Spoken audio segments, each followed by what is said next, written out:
atuam como doula, acompanhando a gestante durante o período de gravidez, parto e período pós-parto. E trabalhadores que atuam em berçários e creches, com atendimento de crianças menores de 5 anos de idade. Então, essa imunização em caráter excepcional está acontecendo. As unidades de saúde têm feito aí as vacinas diretamente nos estabelecimentos educacionais, né, para este público, que é um público maior, e aí eles vão seguir esta orientação, que é, se tiver esquema primário, eles vão administrar uma dose como reforço. Se tiver incompleto, eles vão completar conforme se apresenta cada situação, né? E aí a gente entra para a grande dúvida que a gente tem tido nos últimos dias, que é a vacinação de bloqueio. E a vacinação de bloqueio para a coqueluche, ela é seletiva. O que quer dizer isso? Eu não vou vacinar todo mundo, do mamando ao caducando, não interessa se tem vacina ou se não tem. Eu sempre tenho que avaliar o histórico vacinal. E aí, ela também está alinhada aos grupos prioritários. Essa é uma orientação, gente, que mudou agora. Finalzinho de julho ali, a gente teve uma nova nota técnica que mudou a orientação de vacinação, porque a gente tinha isso somente para os menores de 7 anos de idade, onde a gente fazia a avaliação da carteirinha e vacinava. Nessa nota, que é a 92, de 2024, ela trouxe, então, uma ampliação dessa imunização de bloqueio seletivo, que traz a seguinte informação. Crianças a partir de 2 meses, a gente não faz vacina com componente coqueluche em menores de 2 meses, o esquema com pentavalente deve começar aos 2 meses, por isso a mãe tem que fazer no pré-natal, porque a criança não pode receber antes dos 2 meses, e menores de 7 anos de idade. Então, inicia o completo esquema conforme a idade. Então, isso é tranquilo, simples, todo mundo tem isso muito claro. E para as pessoas a partir de 7 anos, então deverá ser administrada uma dose da vacina absorvida de difteria, tétano e pertussis acelular, que é a DTPA tipo adulto, porque a partir de 7 anos de idade é a DTPA tipo adulto, que é a mesma que a gente faz nas gestantes. Quem é que poderá tomar uma vacina? Aqueles que pertencem aos grupos prioritários. Lembra? A gente acabou de falar dos grupos prioritários. Estão lá, ó, alinhados aos grupos prioritários para quimioprofilaxia. São os mesmos grupos. Pessoas que pertencem àqueles grupos e que receberam a última dose que tenha o componente pertussis há mais de 10 anos, deverá receber uma dose de TPA, que tem mais de 7 anos de idade. Que possuem esquema primário incompleto, quer dizer, não tenho, está faltando, tomei 2 doses e não tomei a terceira, a criança não tem, a partir de 7 anos, tomou na infância somente 2 doses com esse componente. Vai completar esse esquema, recebe uma dose. Se não tiver histórico vacinal conhecido, quer dizer, tem histórico desconhecido, não tem registro, não tem carteirinha, ou ainda não foi vacinado, só não tem como provar, ele entra como não vacinado. Então, este grupo, acima de 7 anos, precisa ser avaliado se ele está dentro do grupo prioritário para receber quimioprofilaxia, ele também está dentro do grupo prioritário para receber uma dose de vacina de TPA, caso ele se encaixe nessas situações pontuadas aqui, tá? Pessoal, sobre a coleta de material. Tem um vídeo que eu não vou nem tentar passar, porque provavelmente vai dar o mesmo problema. É um vídeo que já foi compartilhado no grupo com o pessoal da enfermagem, quando a gente teve ali a divulgação da nota. Na sequência, a gente vai mandar todo esse material, inclusive os vídeos, vai ser compartilhado com vocês. Mais importante, lembrar que a coleta de swab de nasofaringe para coqueluche não é a mesma que da COVID, tá? Da COVID a gente faz muito mais superficialmente, mais em narina, para vocês olharem aqui a posição correta, né? Tanto de como deve ficar a cabeça do paciente e aonde vai o swab é muito diferente. Então, bastante cuidado na hora desta coleta, porque se a gente não fizer uma coleta adequada, de material adequado, do local adequado, a possibilidade dela vir negativa é grande, e aí a gente fica com um diagnóstico, por vezes, vai ter que fechar somente o critério clínico epidemiológico, sendo que foi realizada uma coleta que não é agradável, e mesmo assim a gente não vai ter uma resposta que a gente possa confiar. Então, bastante cuidado na hora da coleta. Eu vou encaminhar o vídeo na sequência, mostra bem certinho ali como coletar, inclusive eles coletam no vídeo, acho que é bem interessante. Após a coleta, essa amostra precisa ser mantida de 2 a 8 e precisa ser encaminhada até a vigilância para nós em até 1 hora, porque a gente precisa levar no mesmo dia. Não é uma amostra que possa ser congelada. Então, a gente precisa dessa celeridade para que a gente tenha a viabilidade da amostra, uma qualidade, né? Para não chegar lá no LACEN, coletou, fez todo esse processo, daí essa amostra ficou parada em algum lugar e também não vamos ter um resultado fidedigno.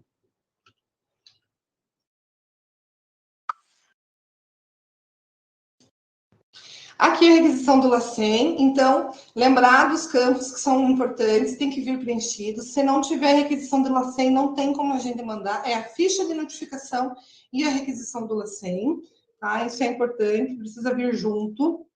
A notificação, ela é compulsória, deve ser feita de forma imediata, em até 24 horas, então, não é uma notificação que vem por uma loja, agora não vem, que demora para vir, pode vir na semana seguinte, não, precisa ser notificado e comunicado. Então, preferencialmente, faz todo o processo, vocês têm que vir buscar o kit, mas aí já avisa que tem a notificação, que tem, porque a gente já começa a startar todas as possibilidades e todas as investigações que precisam ser feitas, né? E pessoas que não atendem aos critérios mínimos de suspeita, a doutora Patrícia mostrou quais são os critérios de definição de caso, então, se eles não atendem minimamente, não devem ser notificados. Então, a gente teve algumas notificações que foram descartadas porque não preenchiam o critério mínimo para a coleta. E aí, veja, o LACEN roda essa amostra, e a gente expõe o paciente a uma coleta de um exame que não vai ter resultado, e a gente vai ter que dizer para o paciente que ele não precisa ter coletado aquela amostra. Então, veja que é complicado a gente manejar isso. Então, definam bem o caso, que preenche critério, façam coleta, e aí, tranquilamente, vai rodar essa amostra sem problema algum. Trouxe aqui algumas condutas de alerta e de prevenção nesse momento que a gente vive. Pensando em controle mesmo dos casos. Então, gente, busca ativa para vacinação. Quem a gente tem que buscar? Todas as gestantes. Todas. Agora é varredura diária, gente. Eu não posso deixar escapar uma gestante. Nós temos coqueluche circulando num volume de casos que não víamos há muito tempo. Então, é muito mais do que importante que todas as nossas gestantes estejam vacinadas. Então, gente, busca ativa geral, assim, fazer varredura de território mesmo, sabe? A partir da 20ª semana é o período ideal. Puérperas, pensar que aquelas que a gente não conseguiu pegar na gestação, ver as minhas puérperas lá, quem eu tenho na minha unidade de puérperas, será que todas estão vacinadas, todas fizeram vacina? Se não, é hora de fazer também. Todas as crianças que tenham a idade para receber a vacina. Então, as vacinas no menor de 1 ano, a gente está com uma cobertura que fechou 2023 um pouco melhor do que os últimos anos, ainda quem não chegou nos 95%. Mas quando a gente vai para as doses de reforço, que é aos 15 meses, aos 4 anos, essa cobertura cai um pouco mais ainda. Profissionais de saúde que sejam elencados, por gentileza, façam suas vacinas, verifiquem sua situação vacinal. E os profissionais de educação infantil e doulas, que isso já é um procedimento que está acontecendo aí, que as unidades já estão executando.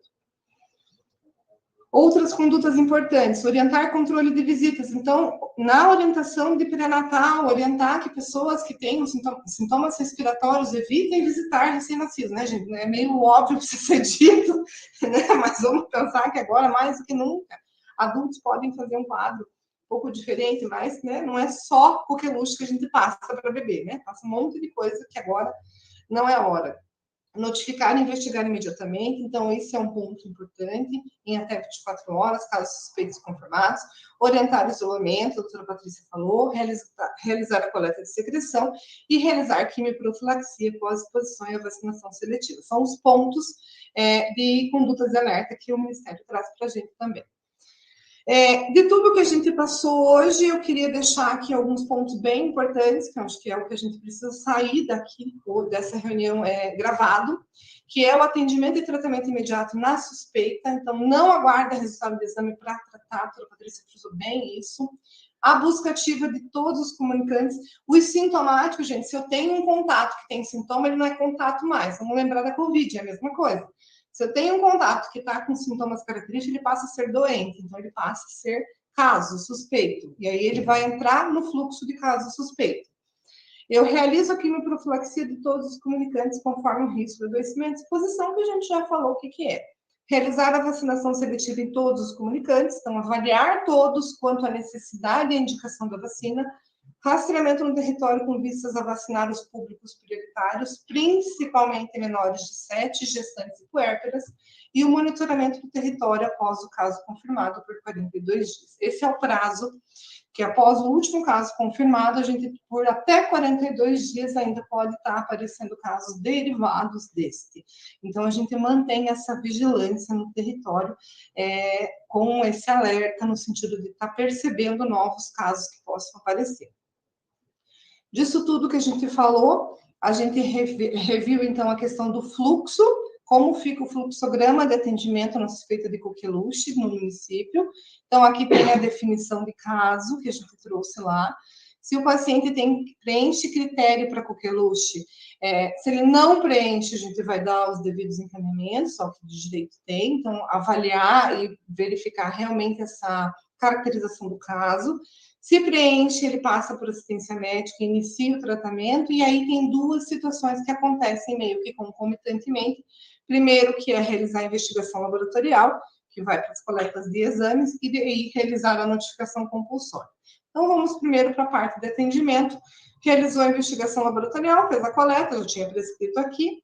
Tem um questionamento aqui, o paciente menor de 12 anos com alto risco de complicação durante o procedimento de coleta. O que é isso, gente? Não é o menor de 12 anos geral que vai precisar ser encaminhado para coleta no pronto atendimento infantil. Aqui a gente entende que é o paciente que é criança, principalmente o bebê, né, Patrícia? São os menores. O menor de 1 ano é que tem o risco de fazer ali, pela questão da apneia, pode fazer uma parada respiratória no momento da coleta, pela característica da coleta. Mas não é uma criança menor de 12, ele maiorzinho um pouco, que não tem um grande risco, não tem um quadro tão agravado, que não tem uma comorbidade importante. Então, a gente precisa avaliar isso, para a gente também não fazer esse paciente ficar circulando pelo município sem necessidade. Mas entendo esse risco, em o profissional entendendo que há o risco de, aí faz contato, realiza o atendimento, preenche a ficha de notificação, preenche a requisição do LACEN e agenda com o NIR, que é o responsável aí por essa ponte com o pronto atendimento infantil, nesse número, para realizar a coleta dentro do ponto de atendimento infantil, com o serviço de urgência que a gente tem de retaguarda. E aí, caso o menor não compareça para a coleta agendada, ele avisará a unidade que vai fazer a busca ativa. Em caso do paciente não ter esse risco ou ser maior do que 12 anos, então, vai ser coletado suave de nasofaríngeo no momento do atendimento, seja ele dentro da unidade de saúde ou dentro do serviço de urgência. E aí, conforme tá as orientações da nota, tudo isso que a gente está falando está descrito também na nossa nota. Encaminha, junto com a ficha de notificação, a requisição do LACEN para a vigilância quando a amostra for entregue, né? O caso foi confirmado pelo critério laboratorial, quando sai o resultado vai sair na GAL, então vai retirar lá na GAL o resultado, conforme todos os outros exames que vão para o LACEN. Se o caso confirmou com um exame, a gente fecha por critério laboratorial, não há dúvidas. Se o caso não confirmou, quer dizer, o exame veio não reagente, ou negativo, não lembro exatamente como ele vem agora, mas se ele é comunicante de um caso confirmado, que já foi fechado por critério laboratorial, a gente acaba enquadrando ele por critério clínico e epidemiológico, tá? E aí, a segunda vertente que vem para o caso da assistência médica, realizou notificação, comunicou a vigilância, inicia a busca ativa e a vigilância dos comunicantes em residência, trabalho, escola, creche. E aqui vocês começam. Encontrou algum comunicante que apresenta sintomas, ele vai seguir o fluxo do doente, do caso suspeito. Não tem sintomas, inicia quimioprofilaxia dos comunicantes, conforme a orientação da nota, verifica a situação vacinal, procede com a vacinação seletiva, conforme a orientação que também vai estar na nota. Assim ficou. E aí, as 3 situações, a gente mantém a área sob vigilância até 42 dias do último caso, né, confirmado, após o último caso confirmado.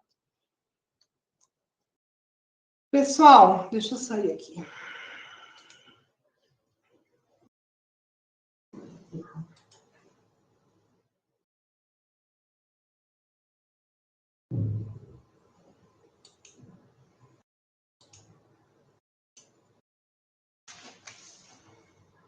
Mais pertinho. A nossa parte era isso, tá? Que nós tínhamos para apresentar. E aí estamos à disposição caso tenham dúvidas. Ellen? Pode falar. Ellen? Sou eu, Ellen. Viu, Ellen? Eu vou sair agora, que eu tenho ainda 2 visitas para fazer. Eu só não consegui pegar o início, porque eu não estava conseguindo aula. Mas eu vou ler também as coisas. E se eu tiver dúvida, eu faço um contato. Tá bem? Tá bom. Uhum. Tá, eu vou precisar fazer ainda 2 visitas e é lá em Onças, tá bom? Beleza. Então tá, até mais. Mas eu leio direitinho e se eu tiver dúvida, eu reporto a vocês, tá bom? Tá bom. Até mais, então. Tchau, tchau. Deixa eu dar uma olhada aqui no chat, tem algumas coisas. Ellen, eu tenho uma dúvida. Pergunte. A gente está indo no CMEs e nas escolas fazer a vacinação dos profissionais da educação que trabalham com as crianças lá. Uhum. Caso tenha recusa dos profissionais de fazer essa imunização, qual é o procedimento? Porque são os que são da educação infantil, são funcionários municipais, né? E daí o que a gente faz? Na verdade, assim, eu não posso obrigar, Juliana. Nós não temos respaldo em nenhum local de obrigatoriedade. A gente precisa reportar isso para a Secretaria de Educação, para que tenha aí uma orientação, talvez uma orientação um pouco mais formal, às vezes a pessoa... Primeiro, eu acho que o primeiro ponto é o convencimento, né? Eu estou pensando que você já ultrapassou essa tratativa, né? Que eu acho que primeiro a gente precisa, no local, fazer o questionamento do porquê da recusa, de se entendeu qual é o objetivo, se entendeu a importância, se entendeu qual o risco, se entendeu o porquê que a vacina não oferece risco à vida dela. Então, acho que toda essa etapa de convencimento vem primeiro. Se ultrapassado tudo isso, ainda a pessoa se recusa, então, veja, nós não temos nenhuma obrigatoriedade na vacinação de adultos com a vacina DTPA. A gente não tem um respaldo legal para obrigar alguém a fazer. Esse é um ponto. Então, em primeiro lugar, eu gosto de pensar que a gente pode sempre convencer as pessoas, né? E não ir já a partir desse princípio. Mas caso isso aconteça, seja muito frequente, por exemplo, eu tenho uma escola no meu território que ninguém quer fazer. E aí a gente vai pensar junto com vocês em que estratégias a gente vai poder trabalhar lá, tá? Para poder tentar entender por que da recusa mesmo. Eu ainda não tive nenhuma situação aqui, mas será que não seria possível disponibilizar um kit para coleta e deixar em cada unidade? Então, a situação é o seguinte, a gente não tem um volume de kits muito grande, por isso que a gente não deixou disponível ainda. Se a gente conseguir que o LACEN envie uma quantidade, minimamente, por exemplo, eu deixar um kit por unidade, porque teria que ser assim, né? A quantidade de kits que eu tenho não é o suficiente para eu deixar um em cada unidade. Esse é o nosso ponto. Mas caso a gente consiga essa garantia de que a gente poderia fazer, sim, daria para deixar pelo menos um para vocês não terem que vir buscar o kit, depois voltar a trazer a amostra, né? Isso é uma coisa que a gente vai tentar verificar aí a possibilidade de, tá, Ju? Esse tratamento só por médico. Tem aqui uma dúvida, deixa eu responder porque é antibiótico. Tem aqui uma questão, né, da Elaine, né, se o tratamento é exclusivamente por médicos, porque é um antibiótico e tem que ser feito diagnóstico. Então, nesse caso, a orientação do Ministério, né, e a nossa orientação aqui da Secretaria é pelo médico. A gente vai enviar material, tem gente pedindo fluxo, então o fluxo está na nota técnica, vai junto. Acho que era isso. A coleta será realizada nas UBS? Sim, já está sendo feita nas UBS, tá? Isso já foi desde que veio. Vejam que a Coqueluche, esse é o primeiro ano em que a gente faz PCR para a Coqueluche. Nós fazíamos a cultura, que era feita no meio Regan Lowe, que era assim bem pontual, e nós, na verdade, não coletávamos aqui no município. Então, nossos casos, eles acabavam tendo que ser fechados por critério clínico e epidemiológico, a não ser que ficasse internado em um hospital ou algum serviço que fosse unidade sentinela. Porque existe o serviço de unidade sentinela, Pequeno Príncipe é a unidade sentinela, o HC, se não me engano, também é, e lá era feita, então, essa cultura. Então, hoje, este ano, foi que o LACEN incorporou essa tecnologia, faz o exame, e daí foi ampliado para que a gente possa fazer em toda suspeita a coleta de nasofaringe e rodar PCR, que para mim foi um ganho, assim, imenso.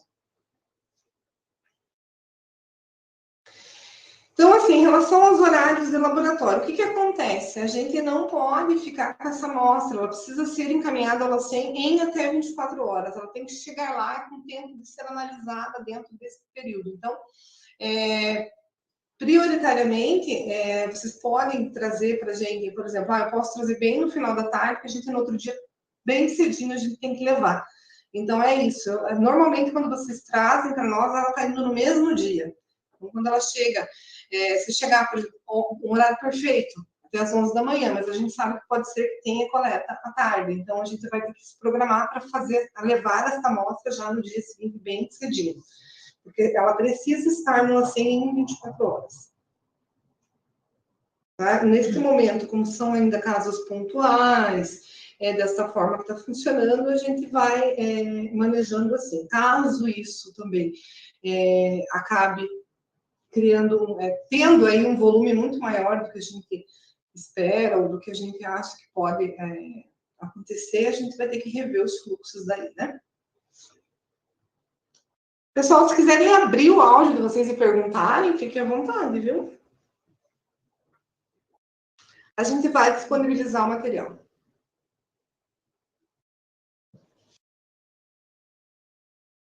Dúvidas? Mais alguma dúvida? Ellen, você tem uma concentração dos casos dentro do município? Áreas que têm tido mais casos?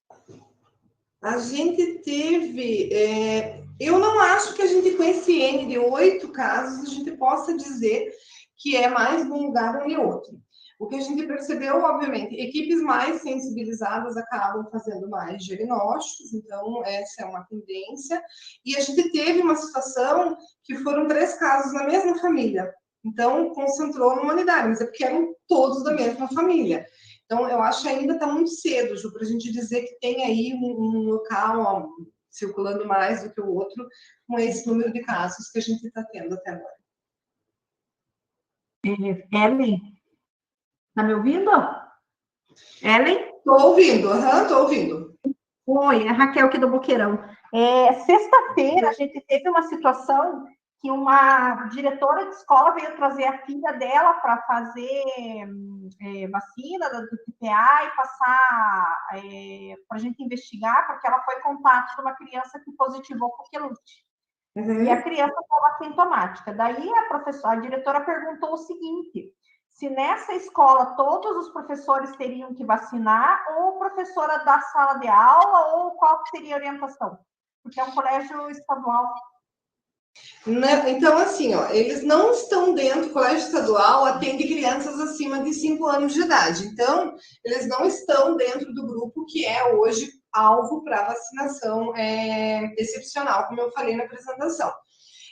Nesse caso, só vai receber a vacina o contato próximo, que seria o professor da sala do caso suspeito.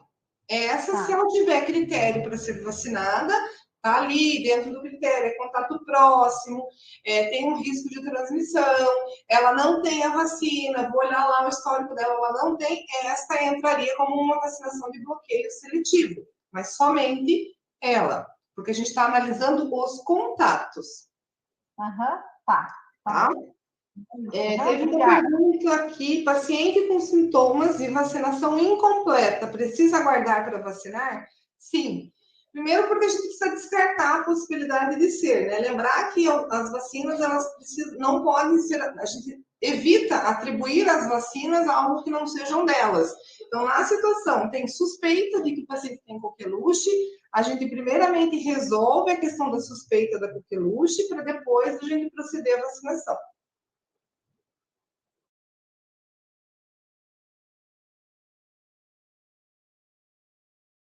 A Juliana Kuzma falou aqui, quer fazer uma pergunta, você vai abrir o áudio, Juliana?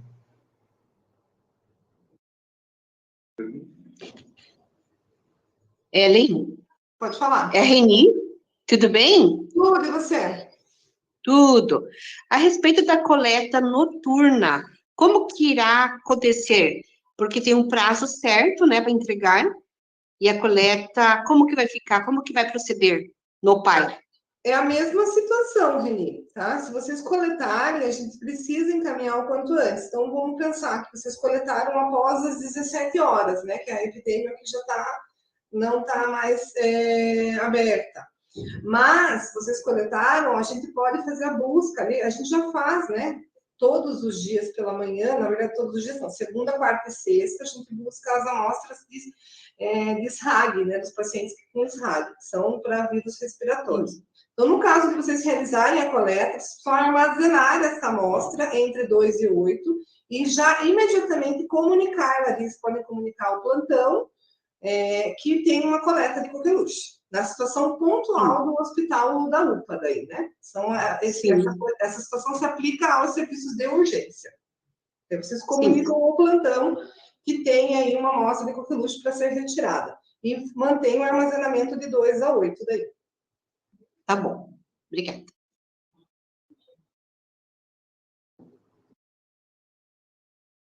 Mais alguém?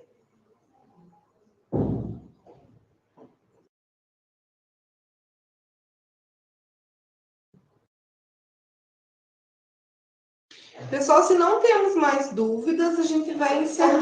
Oi, Ellen. Oi. Agora você me ouve? Ouço. Nossa, tá horrível aqui. Tá fazendo um eco, mas tô ouvindo. Não é isso. Peraí. Estão com 2 aparelhos. Tá me ouvindo agora? Tô ouvindo, aham. Tá. Você falou ali, na verdade, foi a doutora Patrícia Beleschi que falou sobre o raio-x, tá? Questão da conduta médica, né? Se precisar fazer lá o hemograma e fazer a questão do raio-x, isso vai ser tranquila a realização no pronto atendimento quanto no UPA, se for o caso? Sim, se for o caso, vai ser feito. Mais comum vai ser no pronto atendimento infantil, que a gente faz mais, principalmente quando é criança pequena ou quando você tem dúvida do diagnóstico, né? Quer afastar que seja uma pneumonia, alguma outra alteração. Mas tanto o raio-x como o hemograma disponível no PA infantil, na UPA, então se tiver necessidade vai ser feito. Só se for algum paciente que for atendido na unidade básica de saúde, se tiver alguma situação especial, daí o ideal tanto a UPA como o PAI são de porta aberta, mas entrar em contato para encaminhar, para dizer por que está encaminhando, né, se tiver necessidade. Tá. Outra pergunta. Você falou ali que faz a Ellen, queda da imunidade vacinal lá, né, que com o tempo vai caindo. Existe alguma conversa, alguma situação de mudança de esquema vacinal para o futuro, pensando que existe essa queda vacinal? Não sei se a minha pergunta é pertinente ou não. Muito, muito. Hoje de manhã a gente teve reunião, então, como eu falei para vocês, com o pessoal do EPSUS, o pessoal do Estado, para essa primeira devolutiva, e até foi um questionamento da CESA Paraná para o Ministério. Então, tinha uma pessoa do PNI que participou dessa reunião e foi questionado, porque a gente esperava já, isso já não é neste primeiro episódio de recrudescimento de casos, que há discussão sobre isso, de quando é que o Ministério vai implementar uma dose de vacina, e a gente entende que seria aí, dentro do perfil, por exemplo, dos casos, a gente tem uma grande parte dos casos ali entre 13 e 18 anos, que é justamente ali mais ou menos 10 anos após a última dose, se você pensar que fez com 4 anos de idade, né? Então, seria, assim, crucial, na nossa opinião, e também da do Estado, hoje isso ficou bem claro, que houvesse uma dose de reforço, inicialmente, para esta faixa etária, né? Futuramente, talvez ampliando aí pouco a pouco para toda a população adulta, né? A gente sabe que quando a gente começa a fazer isso numa faixa etária, a gente vai mudando o perfil epidemiológico dali para frente. Então, sim, é uma fala, o pessoal do Ministério pontuou que sim, há uma discussão, há um estudo de efetividade em andamento no Ministério da Saúde em relação à vacinação do componente coqueluche, com as vacinas do componente coqueluche. Então, eu acredito que para os próximos, vamos pensar que em termos de implantação de vacinas não é para o mês que vem, nem talvez para os próximos 6 meses, mas a gente tem a esperança que talvez para os próximos anos, o que vem, o outro, a gente tenha novidades nesse sentido, Juliana. Tem uma pergunta aqui. Eu vou ficar te devendo, Rúbia. Eu acredito que não é para demorar, porque a gente entende que não é um grande fluxo de crianças que serão encaminhadas ao PER infantil para coleta. Então, a gente também precisa desse tempo, porque a coleta, idealmente, ela deve ser feita antes do início do antibiótico. E, no máximo, até o segundo dia de uso de antibiótico. Então, eu não posso esperar para tratar, porque vai demorar a coleta. Então, a gente tem essa tratativa para que realmente isso não demore, para a gente não perder essa janela de oportunidade. Porque se eu iniciar o antibiótico e depois fizer a coleta muito posteriormente, a chance dela vir negativa é muito grande. E eu não posso também ficar esperando para iniciar o antibiótico porque ainda não fiz a coleta. Então, é uma coisa que tem que estar bem casadinha ali. Mas eu vou ficar te devendo, porque realmente a gente teve tão poucos casos, e dos casos que a gente teve, todos foram coletados em unidades, que não foram coletados em pacientes internados, que foram os 2 bebês, que já estavam internados, tem acho que uma outra criança também que estava internada, ou foi feita já em ambiente hospitalar. Os demais foram coletados pela unidade.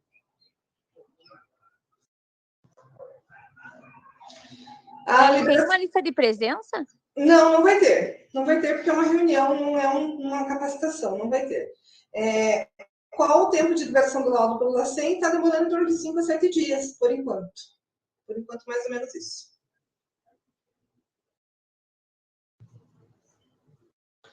Temos mais dúvidas?